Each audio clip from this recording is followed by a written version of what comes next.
Serikali ya Ujerumani imeahidi kuendelea kuiunga mkono Nigeria katika juhudi za kuimarisha usalama na kupambana na makundi yenye silaha, huku ikionya kuwa kuzorota kwa hali ya usalama katika eneo la Sahel kunatishia uthabiti wa eneo lote la Afrika Magharibi.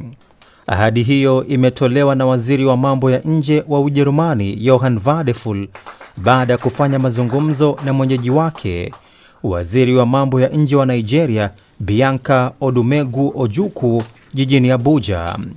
Wadephul amesema Nigeria imeendelea kuwa mstari wa mbele katika juhudi za kukabiliana na makundi yenye itikadi kali yanayotishia usalama katika maeneo mbalimbali ya Afrika Magharibi.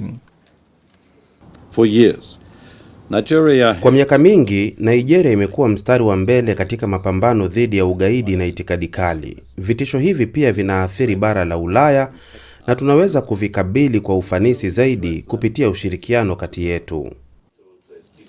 Katika kuunga mkono juhudi hizo, Ujerumani imetangaza kutoa msaada wa euro milioni 10 sawa na dola milioni 11.7 za Marekani.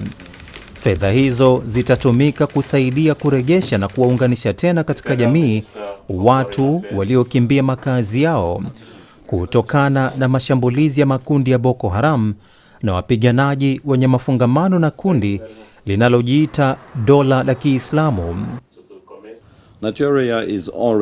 Nigeria tayari ni mshirika wa pili kwa ukubwa wa biashara wa Ujerumani katika nchi za Afrika kusini mwa jangwa la Sahara, na biashara kati ya nchi zetu iliongezeka kwa takriban 10% mwaka uliopita.